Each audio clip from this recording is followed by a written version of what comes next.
Framingham Public Schools is partnering with Parent Square to communicate and engage with our FPS community. Download the app in either the App Store or Google Play Store through the QR codes on the screen or with the links in our show notes. Stay involved with your students' learning activities at school from anywhere.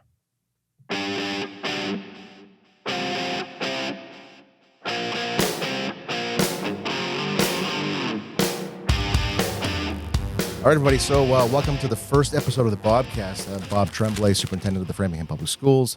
This is a chance to unearth some topics that are on people's minds around education. So we have a series of these podcasts, which will be made available on video so that it's available to our families and to listeners, also to viewers in multiple languages. So today I'm lucky to have my very first guest. Honored. The Pat Johnson, Principal, Walsh Middle School. But Pat, thanks for being here, number one. And as we wrap up the summer break and get ready to start school, I just wanted to ask you, take a trip down memory lane a little bit. Sure. First, about yourself. Just maybe tell us a little bit about yourself, who you are, your background, how you got into education. Because I know that you didn't necessarily start a path onto education. No, not even close. My history goes, I started off, I lived in Maynard pretty much my whole life. Went to school there. Went to Aspen Vocational School for those the vocational school people. Oh, really? Yep. I did that. Culinary arts. Culinary arts. Yeah. Did you bring anything?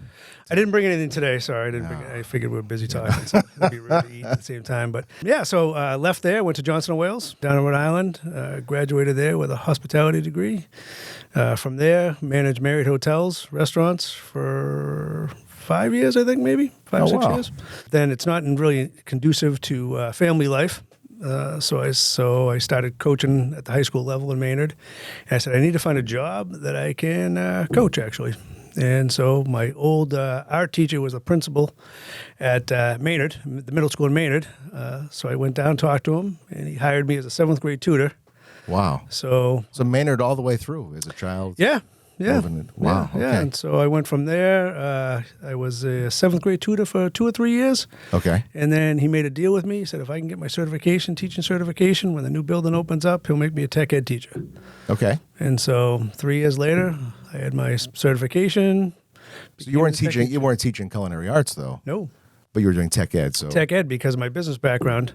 Okay. I could handle all the business and computer stuff. Wow. So then that moved you into becoming. Because when did you come to Framingham? I taught in Maynard for 13 years. Okay. Before I came to Framingham, I think I'm in my 15th year as administrator, or 16th year. I can't remember exactly. Okay. But yeah, did all the coaching, girls softball, basketball, baseball, high school football, the works. Yeah. You've been a long time principal here, as you mentioned. Yeah. Probably one of the more senior principals in the district. Yeah. And outfitted in your classic Hawaiian shirt. This is my special occasion. This is like the last days of summer, holding on to it for as long as you can. It's also my first day of the admin meeting or retreat. Oh, right. Yes. So, every year. So. Well, so you're in education, and this is appropriately timed as a back-to-school episode. Mm-hmm. So you're the first guest on the first episode of the first Bobcast. But we're going to take a trip down memory lane for getting ready for school. So this is that time of year parents are wondering, how do I get ready for back to school? What do my kids need? And a lot of school districts will publish these are the things you need for school. And back in the day, remember you used to get the college ruled lined paper and the pencils, and then your trapper keeper and all the things. the big trapper keepers with the lined paper, and you snip your fingers inside the little little rings. Yeah. Are parents? Is that happening anymore? Are parents expected to go out and with these big shopping lists? They're getting ready for school. There's back to school shopping for clothes. There's back to school shopping for school supplies. What do people need to know about back to school right now? I mean, back to school as far as supplies goes, the district provides almost everything they need. Individuals, students or children have different needs though that parents might say, they do a lot better with the 3-ring binders. They don't need to go out and buy them. We provide almost everything they need. Obviously, if they can buy some more pencils or whatnot like that. But other than that, really, the school supplies are taken care of, which is great. Yeah, I guess that's one of the good things that came out of COVID. Is that for all ages, or is that just middle school? All ages. All ages. All ages. I think obviously I can't speak for the high school, but I'm sure there's maybe some different requirements for like graphing calculators or things like that, maybe for some of the courses. But for the most part, they have what they need. I think incoming 6th graders, I think parents should, if they have one of those old-fashioned locks that they spin, they should practice on that.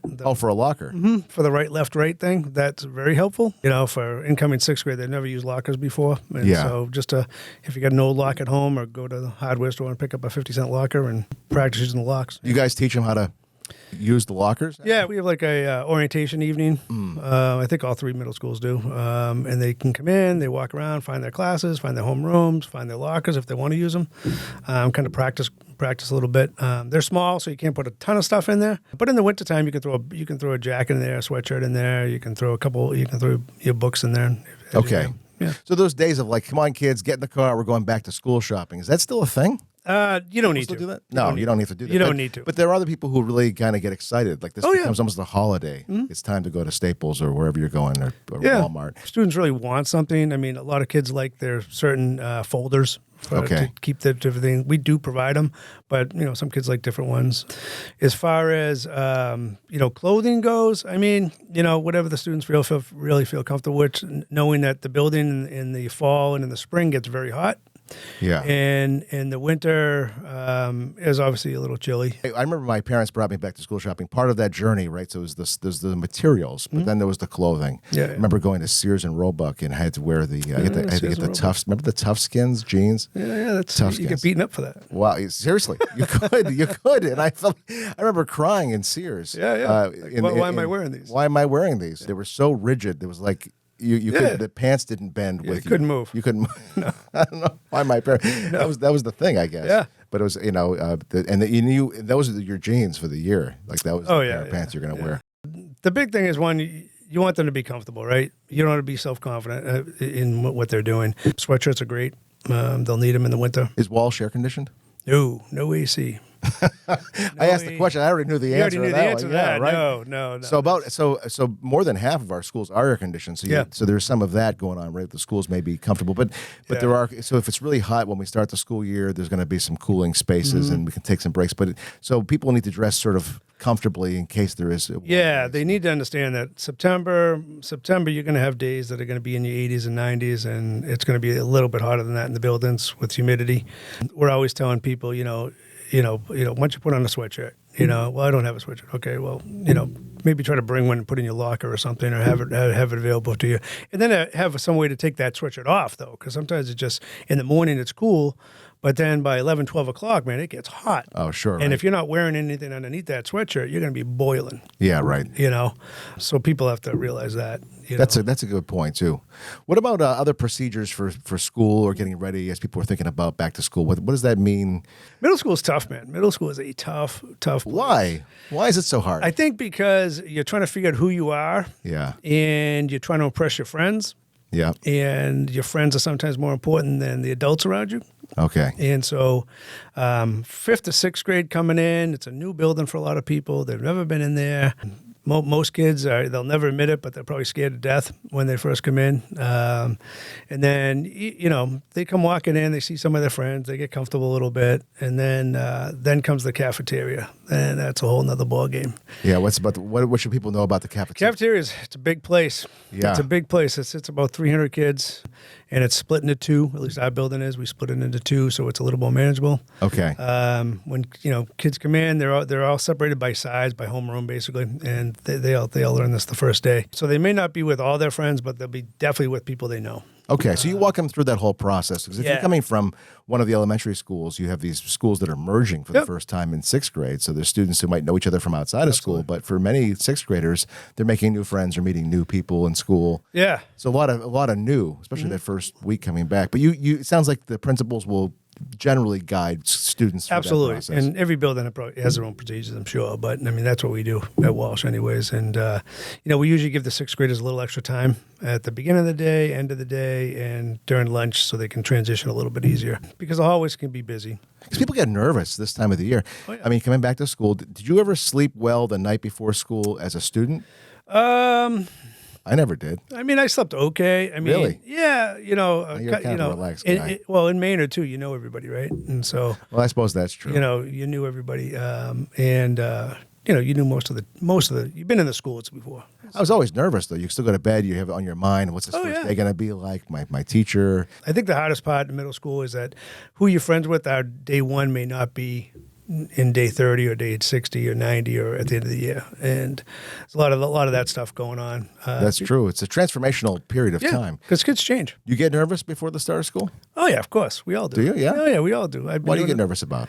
You've been doing this for I've been doing it for a long 16 time. years. You still get nervous? Yeah, you still get nervous. What do you get nervous about? I mean, you just get nervous just, to make sure you did things right in the summer, first of all. Yeah, right. You got to make sure the schedule works. So I'm always nervous for the first 6 days, get through the first rotation, and I'm happy. And then just settling in, just greeting the kids, saying hello. The first day we all, we bring the kids to the auditorium by grade. We talk to them. We say hello, welcome, some of the expectations we go over. We do that kind of stuff. But yeah, you absolutely get nervous the first day. Everybody does. I mean, if they say they don't, they're lying to you. Yeah, it's true. As superintendent, I get nervous too. First day of school. First day of school. Our teachers, I'm sure, feel the same thing. Oh, yeah. You're coming off of a summer break. Yeah. How's it going to be coming back to school? And then once you get into the rhythm of it, everything just settles down. Yeah, it settles in pretty quick, and then it just becomes part of the regular routine.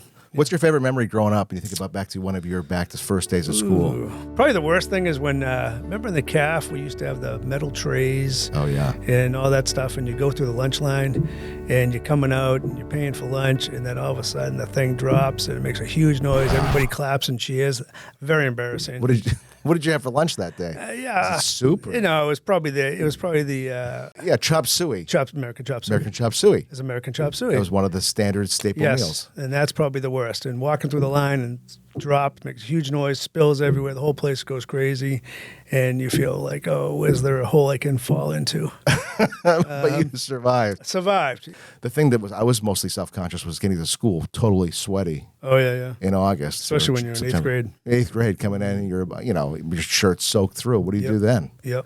You try to dry off, or I'd take breaks on the way as I was walking to school. Yeah, we walked everywhere in Maine. It was just a small town, so I don't even know if there was any busing back when I went to school. I think we just walked everywhere.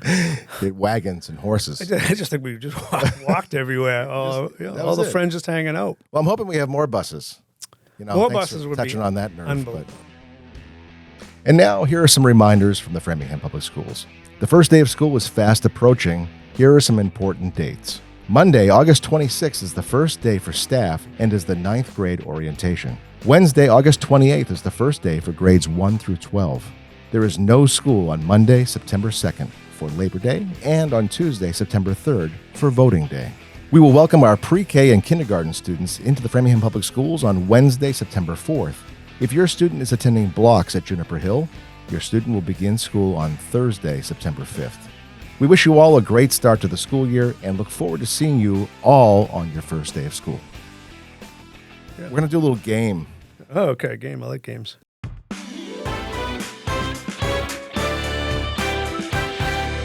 This is a yay or nay game. Oh, yay or nay game. Yay or nay. So I'm going to say... And I can't elaborate, right? You can elaborate. No, it doesn't have to be just... In fact, I encourage you to elaborate. Oh, okay. Right? So you can say yay or nay, and then you can also just say a little bit more about why you gave it a yay or nay. I think I'm being set up. No, I promise. I would never set you up, especially not on the first episode of our first Bobcast. All right, so let's see. We talked about a lot of things today. Hopefully it was helpful to our listeners and viewers, reducing some of that back-to-school anxiety. Sorry, I keep kicking you. So the yay or nay, I'm going to just give you some... This is about you, not the world, but about your view of the world on these topics. Oh, all right? Okay. Here's the first one. This is a little bit after our school generation, but roller backpacks. Nay. You know what those are? Nay. Nay? Nay. Nay. Too dangerous. Dangerous. Way too dangerous. Would it say more? When the kids come down the stairs with the rolling backpacks, if they don't know how to use them properly, they bounce down the stairs really well. Oh boy! And they hit the kid behind them. Now I understand that. The watt for them. I get it. It's a lot easier to carry. But nowadays, there's not nearly as many books as we used to have. Okay. You have your backpack. You have your Chromebook. Most schools have classroom sets of books, so you don't have to carry a lot of stuff with you.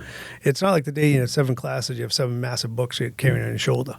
What are these things like you're going to the airport? They're like carry-on luggage with the handles and yeah. So you could have the Heelys, those roller shoes, with your roller suitcase. You could just roll your way through school. Yeah, and I could ride a Segway.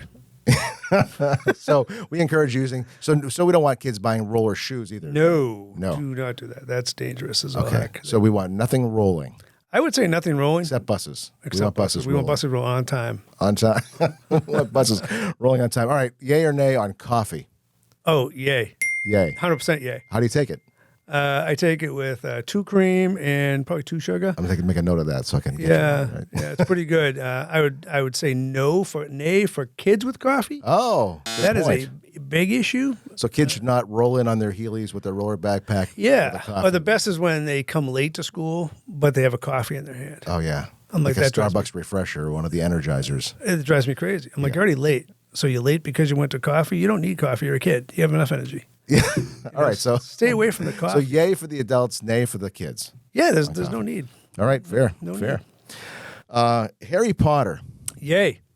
Yeah, you're a fan of the movies, Love it. books? Books and movies. My oldest son, who's now 31, when he was a kid, he was really young, but that was the first series he actually started to read. And it just set him up, and he just loves to read now. And my grandson, who's 8 years old, reads it. Oh, okay. Loves it. So we encourage kids, to read anything and read everything. Whatever. Get kids reading, right? Whatever. Harry Potter. Whatever. It can be Harry Potter. It can be sports. Whatever's of interest, just read. Music, it could be whatever. It doesn't. How to build a boat. It doesn't matter. Yeah. Just read. It's good. That's excellent. Airpods. Ugh. Your reaction probably answers the question. I'm going to go with nay, but AirPods. I get it. But it's right up with my phone philosophy. What's that? Tell us about your phone philosophy. I think phones actually in school are ruining education. Okay. They're ruining education. They're ruining human interaction. But what about the parents who want to get a hold? They need to be in touch with their child. They need to know where they are after school, pick up. You have games. I have to coordinate my family life. If Pat doesn't have his phone on him, I'm not going to be able to get a hold of him. What happens if something happens at school? So what do we do about the people who are concerned about phones? So I went to school, right? And my parents wanted to get in touch with me. They called the main office. And that can still happen. Absolutely. Okay. Call the main office. Most of our students have phones, so let's not beat around the bush, right? They all do, right? Yeah, right. But they don't need them in school. I don't need people texting their child in social studies class, because now that's a disruption. Now the teacher will say, put away your phone. Well, so-and-so's texting me. Well, you got to put away your phone. And then because of battle back and forth between the teacher and the student, not good, right? Mm-hmm. And from a VP standpoint, a vice principal standpoint, 90% of their day is dealing with phone issues. Really? Yeah. Either it's whether it's TikTok or whether it's Snapchat or Instagram or this kid said something bad about me and they check their phone in the bathroom and now there's a fight in the cafeteria. It's a terrible thing. It's a terrible thing. I get it. If you need to have it, turn it off, put it in your backpack, wait till the end of the day, turn it on, and then you'll get your message, unless the parents call the main office of sort. I just think it's really taken away from the socialization of students. Our dances are phone free. At school, and we call it Friday Night Lights, and we just started that this year. And let me tell you, it was amazing to see the kids for an hour and a half without their phones, just having a good time. Nobody was worried about pictures being taken or movies being taken or what people were saying about each other. They had a great time, and they all turned them in, and they all got them out at the end. No problem. No problem at all. Right. So that's a really good point. Yeah. And you think AirPods are kind of an extension of that same? I do, because what they do is they'll put their phones in their backpack, but they'll put the music app on and they'll listen to music while they're in class. Okay. All right. So the next yay or nay topic, I have a feeling you're going to say yay on this. I'm not going to forecast this, but road trips. Oh, yay to a certain extent. Okay. If it's over 6 hours, nay. You would fly. I would fly. Okay. But short road trips, hour, 2, 3, no problem at all. I enjoy them. I enjoy it. Depends where I'm going, I should say. All right. If I'm going up to Maine, love it. If I'm going down to Philadelphia, not so much because the traffic's brutal. But I'm just doing, so I'm okay with road trips. All right, road trips are okay, and you have grandkids now too, right? I do. They're up in Maine. And how's that? So they're not necessarily in the car with you on road trips. So you're going to go. No, every once in a while they are, but they're pretty good. They like to read, so they do a lot of reading. So that's good. Another plug for reading too. That's good. Another plug for reading. Wow. Yeah. Yay or nay snow days, school snow days? Yeah. Nay on snow days. Nay on snow days. The seniors in high school would disagree with you. I know. They don't have to make it up. Of course. Of course not. But what's your problem with it? So my problem is this, right? Snow days, obviously they happen in the middle of the year, right? Yeah. And that's when prime education is happening. Okay. That's true. So why DESE doesn't allow us to do those snow bags or whatever, the remote type of thing on snow days, I don't understand, because you're going to get way more learning done, even if it's like a snow bag or something in January than you are June 20th when it's 9,000 degrees in the school. And it's the end of the year, right? Right. And so you've already had field trips. Yep. You might have actually had your promotion already. Who knows? It all depends when they do it, right? And so you don't get anything done. I mean, that's a fact. I mean, you just don't. I mean, so anything you can do to front load that and not have the snow days, I think is a lot better. That's an interesting point. I mean, I think it's good for listeners and viewers to be aware of that. The Massachusetts Department of Elementary and Secondary Education requires 180 school days in person. Yeah. And there's not an exception for that. So if a day gets canceled, you have to make that up, like as you mentioned, at the end of the school year. And it has to be done before the end of June. So if you have a Fiscal late year. start or you have other kinds of holidays or religious observances in there, that could really kick the calendar out pretty late into June. So as you're saying, if snow day comes, now we're tacking on in the end. Yeah. It's going to be a warm day. It's not going to be a focused day of learning. And, we did it. I mean, maybe not great, but we did it in the pandemic. We learned that you can be in a remote world and still learn. We did it for a long time. Something to be said for that. But right now, the state of Massachusetts doesn't allow for that. So I can see why Correct. you'd have and it creates other challenges as well. If parents are going to work. Yeah. You have to make this impossible, at least in my job, right? This impossible decision Yeah. that usually divides the community.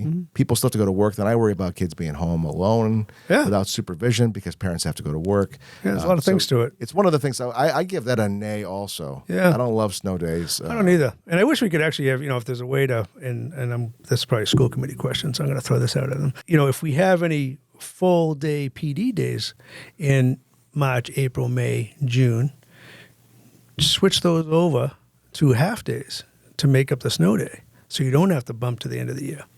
And that way, you still get your PD because it's a half day PD, whatever it is, right? And then, but at the same time, you're making up that snow day, which is going to be far greater.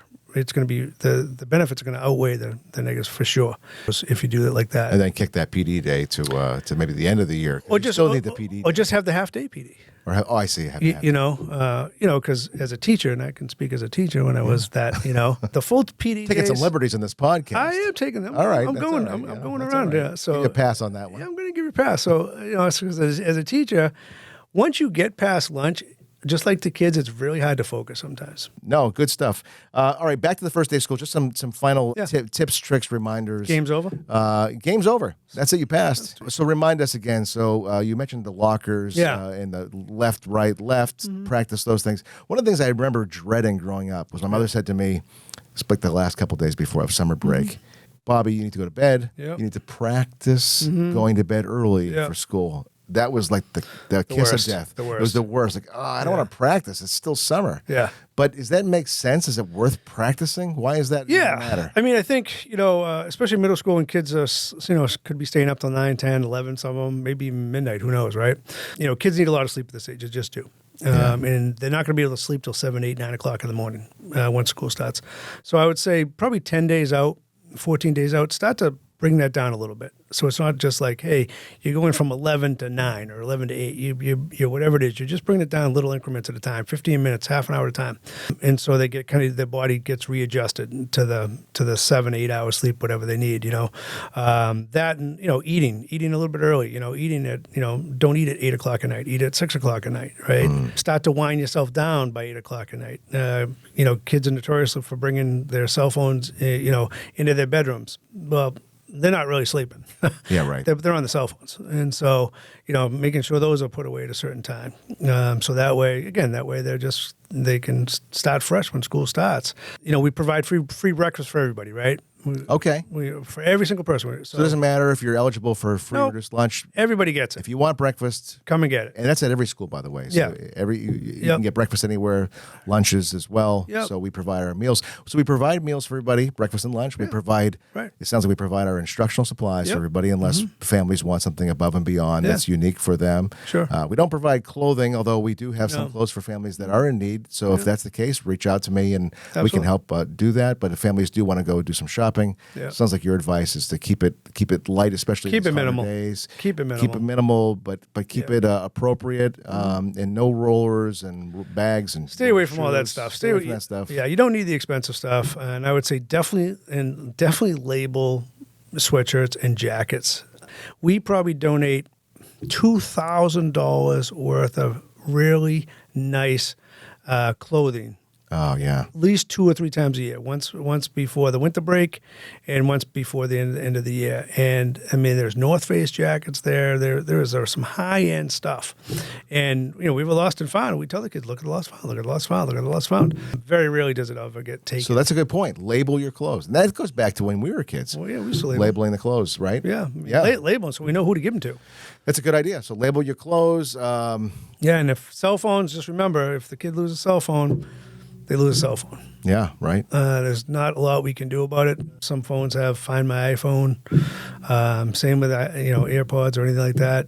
I'd advise to stay away from all that because, if they lose them, they lose them. Yeah, right. And sometimes they get taken.